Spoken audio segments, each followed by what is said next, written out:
So what are the barriers to doing reactivity work? Specifically, when I say reactivity work, I mean work around the fourth and fifth fetter in the way Kevin and Shanalek and I discussed. If you want to look at that series, check out Fetters with Kevin Shanalek playlist. Work around equanimity, work around the reaction gap. All of these are the same thing, really. Desire and aversion, desire and ill will. But what I'm going to talk about is the mechanics of sort of working in the gap, how to find it, what to do, and so forth. I also want to kind of highlight some of the areas I think people get stuck and have challenges with this particular process. So I will go over the process briefly, but there's more depth in maybe my interviews with Kevin and so forth, or my equanimity playlist. You can find all kinds of approaches. But I'm not as interested in this video of like teaching you exactly how to do it, but how to work through the challenges that come up with it. Okay, so again, it'll be reasonably brief, but the way we find our way into the reaction gap, very simply stated, is we find what triggers us, what makes us feel triggered. I'm not going to go into depth on the definition of that. Most people know what that is. They know when they feel triggered. They know when they feel like something's just an intolerable experience such that they have to react. They have to go into their head. They have to run away. They have to distract. They have to, participate in a habit or an addiction or whatever. So that's a trigger, right? Something that makes us feel hot, angry, wants to like lash out angrily. Not everybody, but a lot of people have that too. So all of that is sort of the trigger, right? So what we're looking for is what it is that actually caused the trigger. And I don't mean in generalities necessarily. It's actually better to find a specific. So find something that happened today, yesterday, in the last week, or just a really big recent trigger, or a trigger that's reoccurring for you.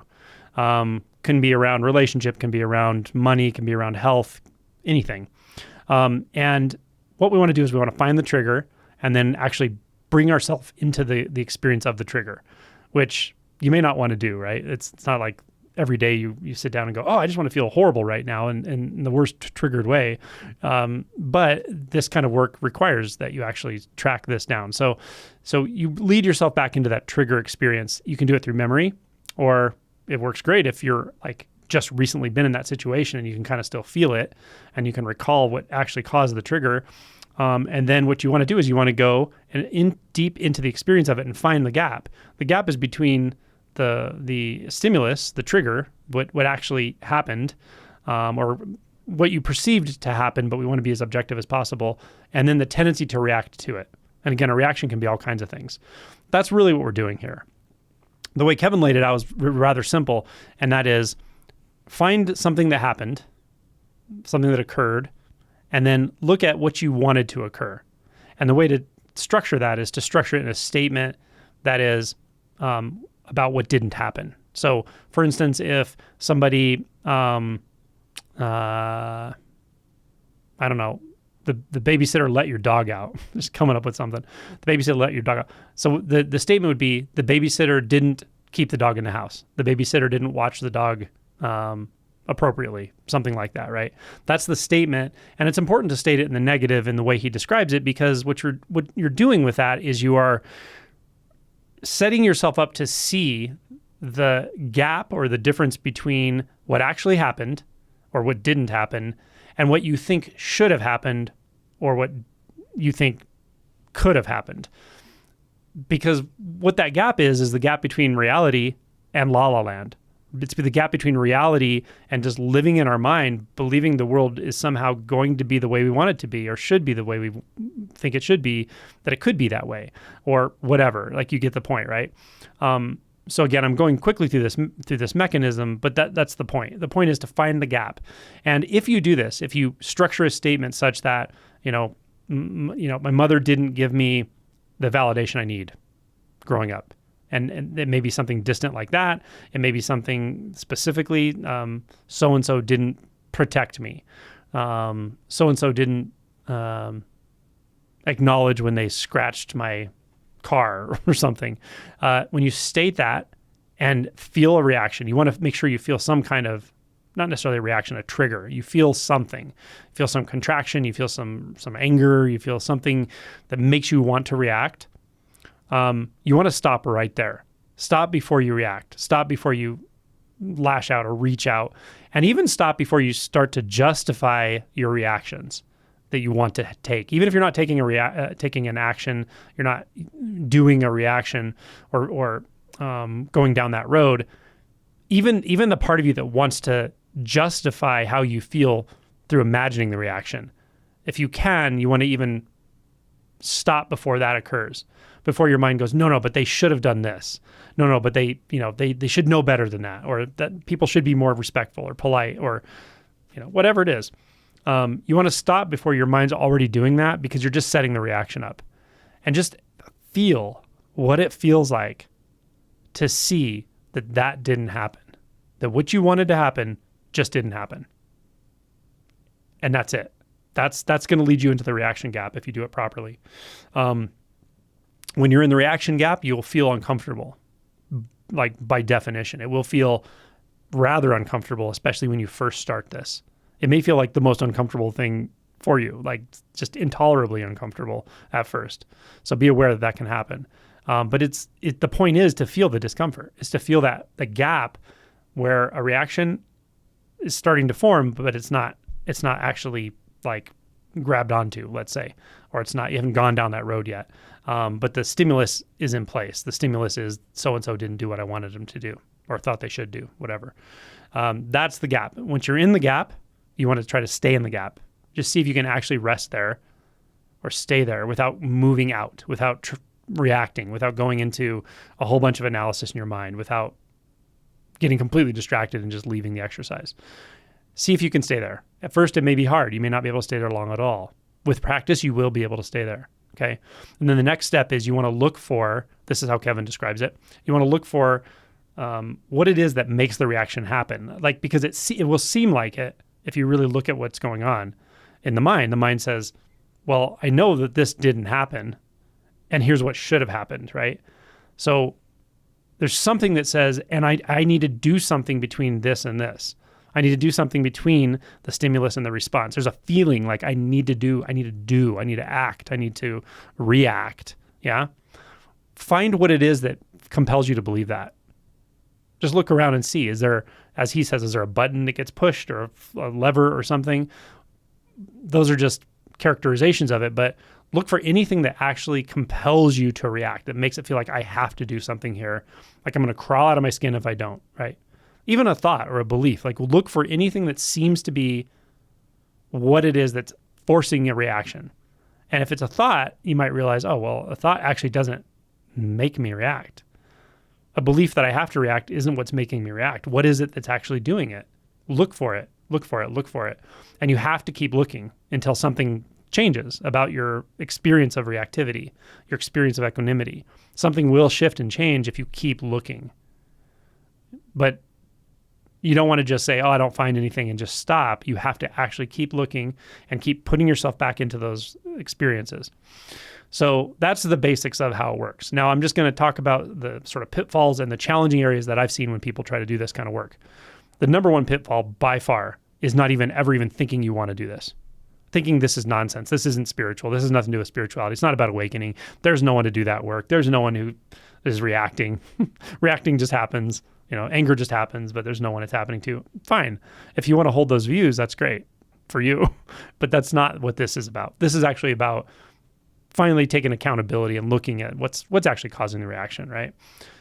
So yeah, you can go a long time and not really even know that this is part of the work that can be done. And you can have realization. You can wake up. Certainly you can wake up, but even deeper realization to some degree without this. But if there's significant reactivity, it's going to have very, very strong effects on you and people around you in deeper realization, because you won't be able to hide it anymore.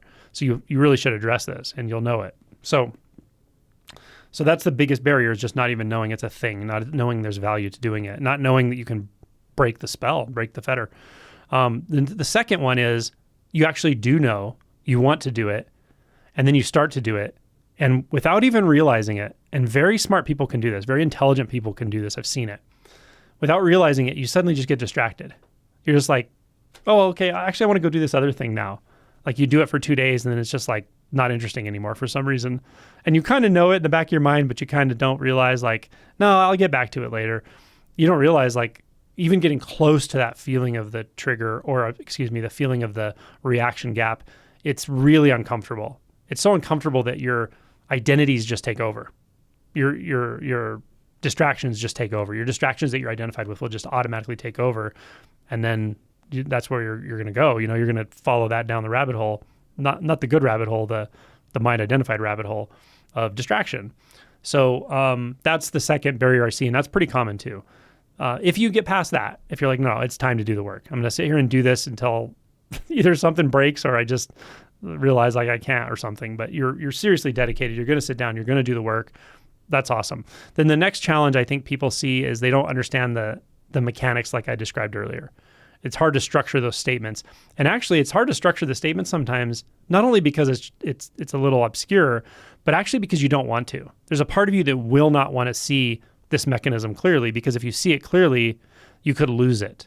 And it feels like something you need. Reactivity feels like something you need. So you don't want to lose it. You don't want to get rid of it. You should know that from the beginning. You're not going to want to get rid of this, really. Part of you will, part of you won't. The part of you that sees that your anger has caused problems will want to get rid of it. The part of you that, actually feels like being angry and rageful sometimes, or being able to react in an intense way, gives you control or gives you safety. Like there's a part of you that won't want to let go of this. So just know that also can happen. But learning to structure the statement, learning to find the reaction gap, that's the next challenge. And that's not quite as big of a challenge because mechanistically you can figure it out if you just follow the directions. Then what can happen is you might feel something triggering, but as you try to do this, it just slips away. It's like, oh, it's not triggering anymore. It's gone. And that can definitely happen. What I recommend in that, and sometimes that happens because you're actually doing some work. You may have like softened the reaction mechanism, or you may have weakened the fetter, so to speak. If you find that happens, that's okay, but keep looking for sure. Keep looking for the next trigger. Be honest with yourself. What really triggers me? What is it? What is it that's still triggering me? And look for it and find it. What I find with this particular type of work is if you commit to doing the work, life will show you the triggers. Life will go, oh, what about this one? Yeah, did you forget about this one? Yeah, so it'll show you. Just be open to it and then incorporate that trigger. And sometimes we find these more mundane triggers, and we work through a little bit of it and it kind of softens and it feels like, oh, this isn't a big deal. Then you get a really heavy trigger, something intense, something deeply buried, something about childhood or whatever.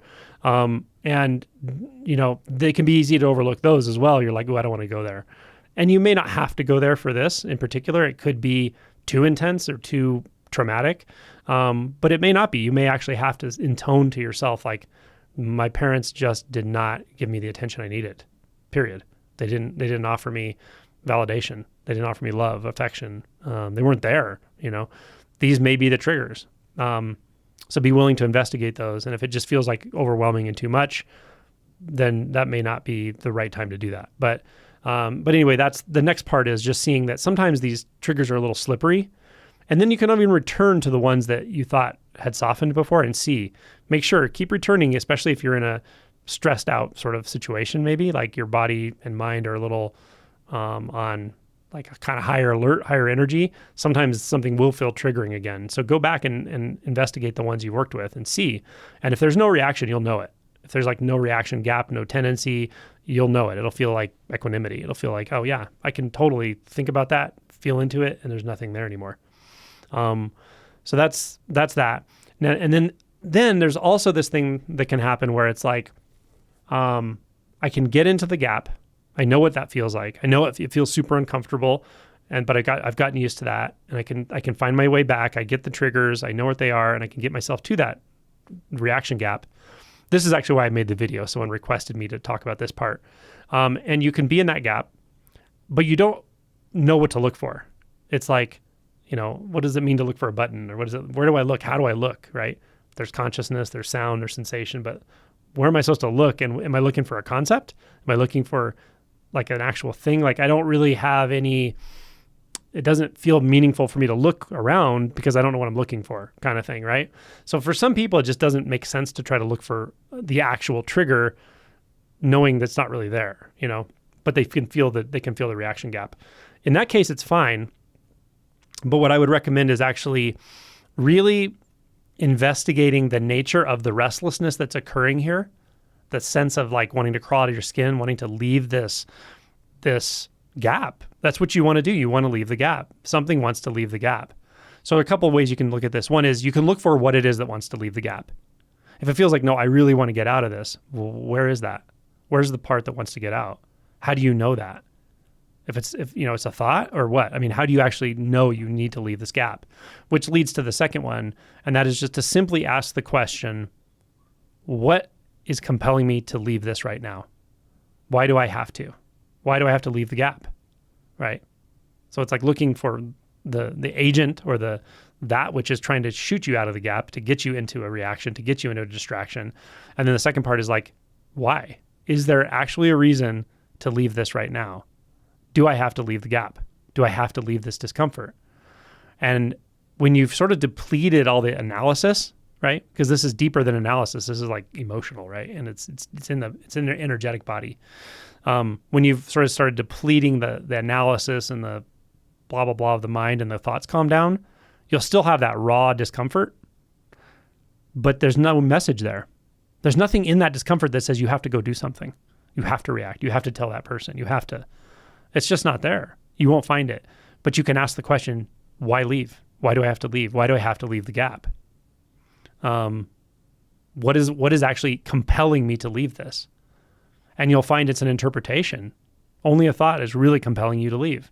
It's an interpretation of restlessness that says I have to do something because of the restlessness.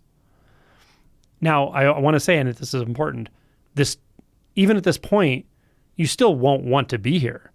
And that's fine. That's not what you're looking for. The simple sense of this is unenjoyable, that can be there. That's fine. That's not actually the reaction. And that's also not a reason to leave. The reason you think you have to leave is what you're looking for. Why do I have to leave the gap? And what I found, in one sense, I say in one sense because I'm trying to put something into words. I don't know if I can put into words, but I remember it. And what I found was like that, how can I say this?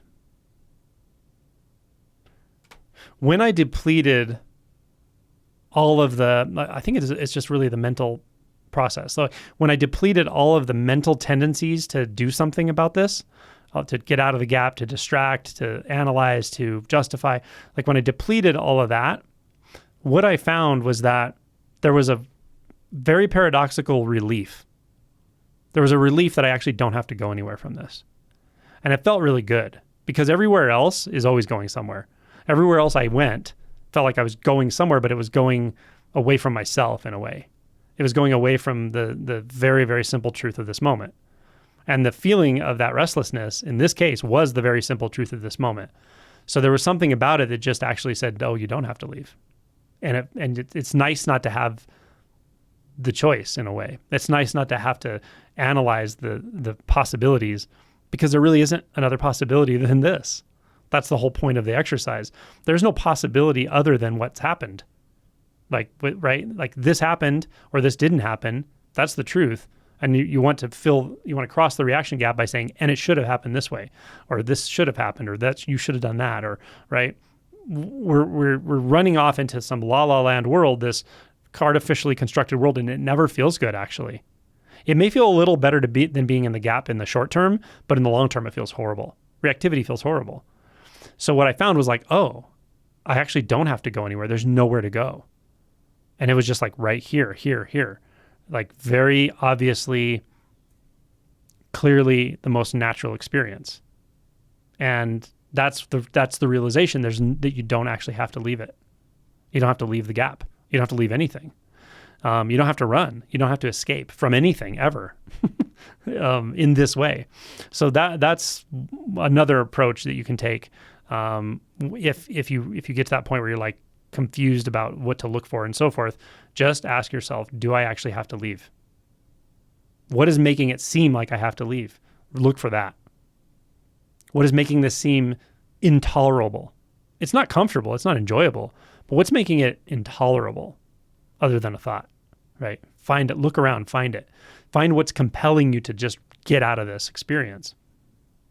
because that's what's underneath all of the beliefs about the way the world should be, and the reactivity and the anger and the frustration and the blame. Underneath all of it is really just an unwillingness to feel a feeling, a sensation, a very specific type, that gap. And so that's what you're really fundamentally investigating with this work. So let me know how that works for you.